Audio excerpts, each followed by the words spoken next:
Welcome back to this quiet corner of the internet where we talk about things that actually last tonight. I want to have a very honest and very long conversation about the reality of building wealth from zero. I am 26 years old and I recently looked at my accounts and realized I had crossed the $100,000 mark. It did not feel like a movie scene and there was no sudden rush of adrenaline when the numbers clicked over. In fact, it felt remarkably quiet because the process that got me here was incredibly boring. I think we live in a culture that is obsessed with the outcome but completely allergic to the process. We see the screenshots of massive gains and the stories of overnight millionaires, but we rarely talk about the Tuesday afternoon when you choose to put money into an index fund instead of buying a new pair of shoes.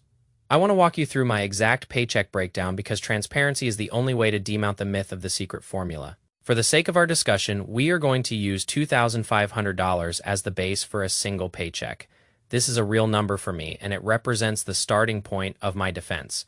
I call it defense because earning money is only half the battle, and keeping it is where the real skill begins. The first move I make with every single dollar that enters my life is a 20% allocation to my 401k. That is $500 gone before I even have the chance to think about spending it. I used to think that retirement accounts were a trap for people who did not know how to trade aggressively. I thought I was a genius who could outsmart the market and find the next big thing before everyone else did. It turns out I was just experiencing the common hallucination of a beginner who got lucky once. Now I understand that the 401k is the most efficient wealth-building machine ever created for the average person. If your employer offers a match, you are receiving a guaranteed 100% return on your investment. You cannot find that anywhere else in the world without taking massive risks. I take control of my 401k by manually selecting my funds because I want to avoid the high fees and the overly conservative nature of target date funds. I want my money to be aggressive in its growth but conservative in its logic. Once that 20% is secured, I turn my attention to the next 10%, which goes into my investment bucket. For most people, this should be a Roth IRA because the concept of tax-free growth is the closest thing we have to a financial superpower. Because I have already reached the $7,500 limit for my Roth IRA in 2026, this money now goes into my taxable brokerage account that is $250 every 2 weeks directed into the global economy. I do not check the price of these funds every day or even every month. I treat this money as if it has been deleted from my current life and sent to my future self. There is a specific kind of peace that comes from knowing you own a small piece of the most productive companies on earth. It removes the need to gamble because you have already decided to win slowly. Next, we have to talk about my crypto allocation, which is exactly 6% of my paycheck. This translates to $10 every single day being automatically converted into Bitcoin. I know this is where the conversation usually gets loud and emotional, but I want to stay calm and look at the math. I am not buying Bitcoin because I think it will double by next Tuesday. I am buying it because I believe it represents a long-term hedge against the traditional financial system over the next 30 years. If Bitcoin goes to zero tomorrow, I have lost $10 a day, which is the price of a mediocre lunch. I am perfectly comfortable with that risk because the upside is mathematically significant. If the thesis holds true, I see people making much riskier bets with their time and their health every single day. At least this way, I am participating in a global experiment with a fixed and known cost. If we stop and look at the numbers right now, 36% of my paycheck is already working for me. Then we have the savings allocation, which is only $50 per Pascal check.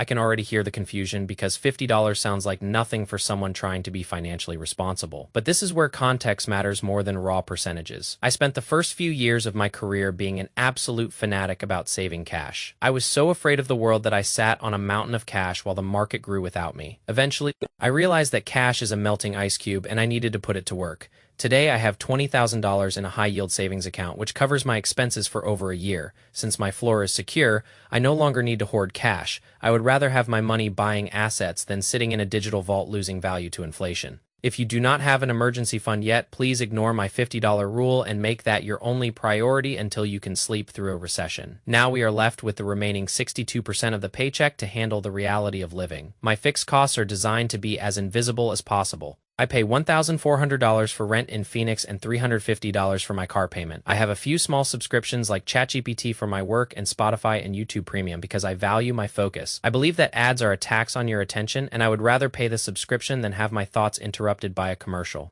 Whatever is left over after these bills goes directly toward my debt. I have no credit card debt and no personal loans because those are the chains that keep people in jobs they hate. My only remaining debt is my car loan, and I have been hyper-aggressive about killing it. In the last 4 months, I have paid down $10,000 of that balance. I went from $21,000 to $11,000 because I want to own my life completely. When you do not owe anyone anything, your overhead for existence drops and your freedom increases exponentially. I am very lucky to have a partner who shares my values and helps manage our daily living living expenses like groceries. Beyond that, I simply do not have expensive tastes or a need for external validation through objects. I enjoy playing video games, I enjoy reading, and I enjoy making these videos to share my journey with you. I do not go to bars, and I do not buy things to impress people I will never meet. If you live on half of what you make, you are effectively buying 2 years of life for every 1 year you work. That is the math of the inevitable. It is not about being a monk or suffering through life. It is about realizing that every dollar you spend today is a piece of your future freedom that you are giving away. Reaching my first $100,000 did not change my life, but it changed my mind. It proved to me that the boring path is the only one that actually leads somewhere worth going. I hope you take a moment tonight to look at your own allocations.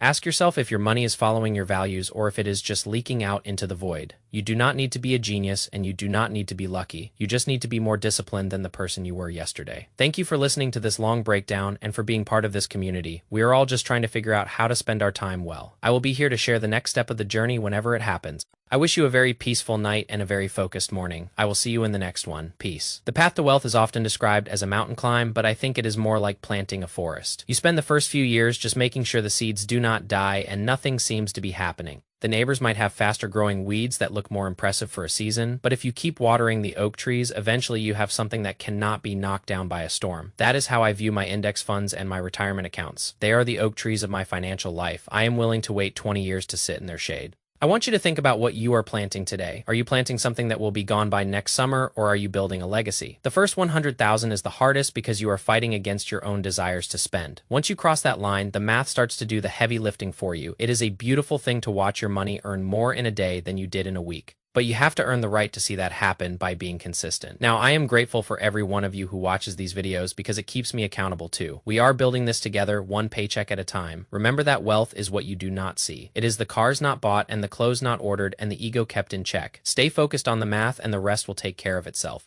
I am going to keep documenting this process until we reach the next milestone. Until then, keep your head down and keep your heart open to the truth. There are no shortcuts, only systems. And your system is the only thing that will save you when the world gets loud. Good night, everyone. I will catch you very soon. Peace. I think about the concept of time quite often because it is the only currency we cannot print more of. When I look at my 401k, I do not see a pile of money. I see a pile of days. I see days where I do not have to report to a boss or answer an email. I see days where I can choose to wake up and do exactly what I want. That is the true definition of a rich life. It has nothing to do with the brand of your watch and everything to do with the control of your schedule.